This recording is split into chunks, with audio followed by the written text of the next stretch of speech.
एक बार फिर से स्वागत है दोस्तों आपका हमारे study channel super exam point में। दोस्तों आज की इस वीडियो में हम जानेंगे लेंस क्या होता है या कितने प्रकार का होता है, लेंस की प्रकृति क्या होती है, इसकी पहचान कैसे करते हैं तथा उत्तल अवतल लेंस में अंतर क्या होता है। तो आइए जानते हैं इसके बारे में। लेंस क्या होता है। लेंस एक ऐसा पारदर्शी माध्यम होता है जो दो गोलीय पृष्ठों से अथवा एक गोलीय पृष्ठ एक समतल पृष्ठ से घिरा होता है, हमारा वो लेंस कहलाता है। लेंस मुख्यतः दो प्रकार के होते हैं, पहला उत्तल लेंस, दूसरा अवतल लेंस। अब चलिए जान लेते हैं उत्तल लेंस किसे कहते हैं। वे लेंस जो दिखने में किनारों पर पतले तथा मध्य में मोटे होते हैं, इन्हें उत्तल लेंस कहते हैं। अर्थात ये दो उभरी हुई पृष्ठों से मिलकर बने होते हैं। ये आपतित प्रकाश को इकट्ठा करता है अर्थात अभिसारित करते हैं, इसलिए इन्हें अपसारी लेंस भी कहा जाता है। उत्तल लेंस जो हमारा होता है इसे अभिसारी लेंस भी कहा जाता है। वे लेंस जो किनारों पर पतले तथा बीच में मोटे होते हैं वे उत्तल लेंस कहलाते हैं। चलिए अब हम जान लेते हैं अवतल लेंस के बारे में। क्या होता है अवतल लेंस। अवतल लेंस हमारा किनारों पर मोटा होता है, ये बीच में पतला होता है, अर्थात ये दो दबी हुई या धसी हुई पृष्ठों से मिलकर बने होते हैं। इन लेंस पर जब प्रकाश को आपतित किया जाता है तो ये प्रकाश को फैला देते हैं अर्थात अपसरित करते हैं, इसलिए इन्हें अपसारी लेंस भी कहा जाता है। ये जो अवतल लेंस होते हैं इन्हें अपसारी लेंस कहा जाता है, उत्तल लेंस को अभिसारी लेंस कहा जाता है।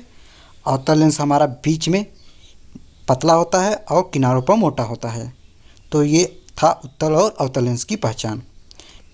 आप लोग फिगर में देख रहे हैं, ये हमारा उत्तल लेंस का फिगर है और राइट साइड में हमारा अवतल लेंस का।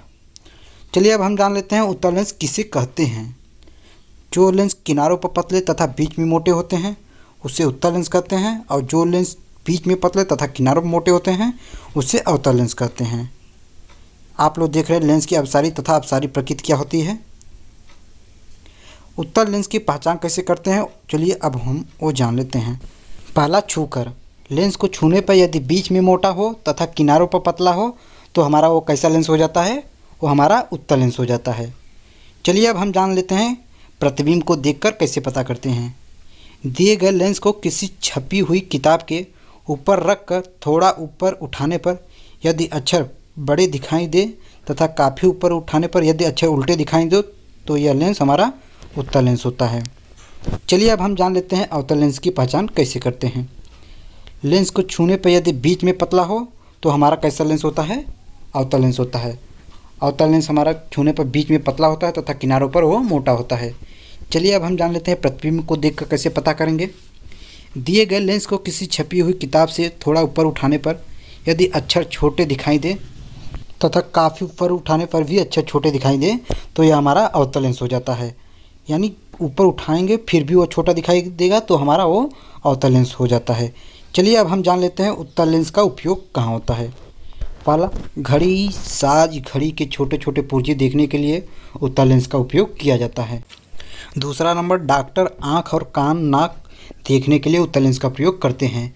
यानी अगर आपके कान नाक में कुछ हो गया है तो डॉक्टर वहाँ पर किस लेंस की सहायता से देखते हैं, वो उत्तल लेंस की सहायता से देखते हैं। थर्ड नंबर है, आँखों में दूरदृष्टि दोष के निवारण में उत्तल लेंस का चश्मा लगाया जाता है। अर्थात जब मनुष्य को दूर का दिखाई देता है तथा पास का नहीं दिखाई देता तो उसकी आँख में उत्तल लेंस का चश्मा लगाया जाता है।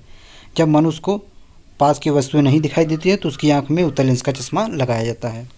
चौथा नंबर है हमारा, सूक्ष्मदर्शी, दूरदर्शी तथा चित्रदर्शी जैसे लालटेन, फोटोग्राफिक कैमरे तथा अनेक प्रकाशिक यंत्रों की रचना में उत्तल लेंस का उपयोग किया जाता है। ये जो हमारा प्रकाशिक यंत्र होते हैं जैसे सूक्ष्मदर्शी, दूरदर्शी, इसमें हमारा उत्तल लेंस का उपयोग किया जाता है। तो ये था हमारा उत्तल लेंस के बारे में। उत्तल लेंस का उपयोग कहाँ कहाँ किया जाता है। चलिए अब हम जान लेते हैं अवतल लेंस का उपयोग कहाँ कहाँ किया जाता है।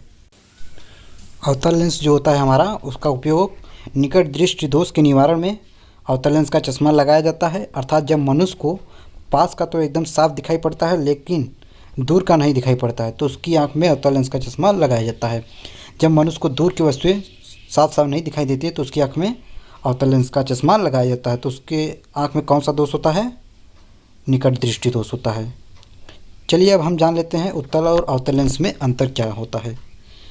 चलिए अब हम जान लेते हैं ये उत्तल और अवतल लेंस में अंतर क्या होता है। उत्तल लेंस, अवतल लेंस। उत्तल लेंस ये बीच में मोटे तथा किनारों पर पतले होते हैं। अवतल लेंस बीच में पतले तथा किनारों पर मोटे होते हैं। उत्तल लेंस हमारा अपने ऊपर गिरने वाली कीड़ों को एक सिकोड़ देती है, अर्थात इसकी प्रकृति अभिसारी होती है।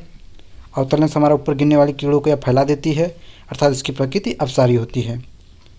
उत्तल लेंस इसका उपयोग दूर दृष्टि दोष में होता है। अवतल लेंस इसका उपयोग निकट दृष्टि दोष में होता है। उत्तल लेंस इसमें प्रतिबिंब कुल 6 स्थितियों में बनता है। अवतल लेंस इसमें प्रतिबिंब 2 स्थितियों में बनता है।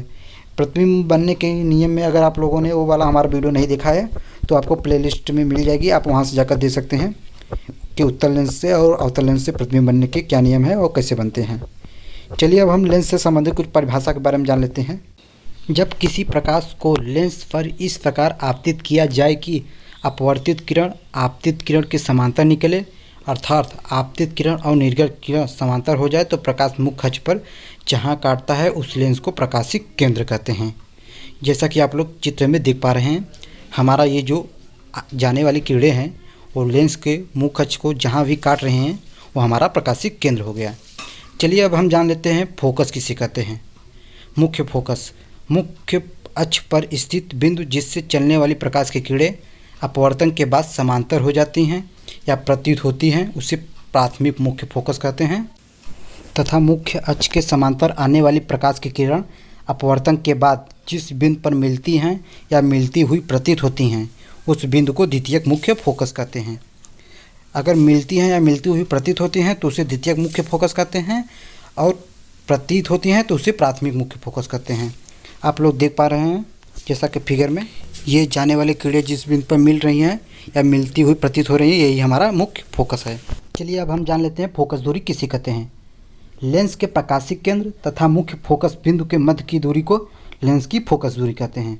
ये जो हमारा प्रकाशिक केंद्र तथा मुख्य फोकस होता है इसके बीच की दूरी को हमारा फोकस दूरी कहते हैं। उत्तल लेंस के लिए फोकस दूरी धनात्मक तथा अवतल लेंस के लिए ऋणात्मक ली जाती है। ये जो हमारा उत्तल लेंस होता है उसके लिए फोकस दूरी धनात्मक तथा अवतल लेंस के लिए हमारा फोकस दूरी ऋणात्मक ली जाती है। तो दोस्तों ये रही हमारी आज की वीडियो।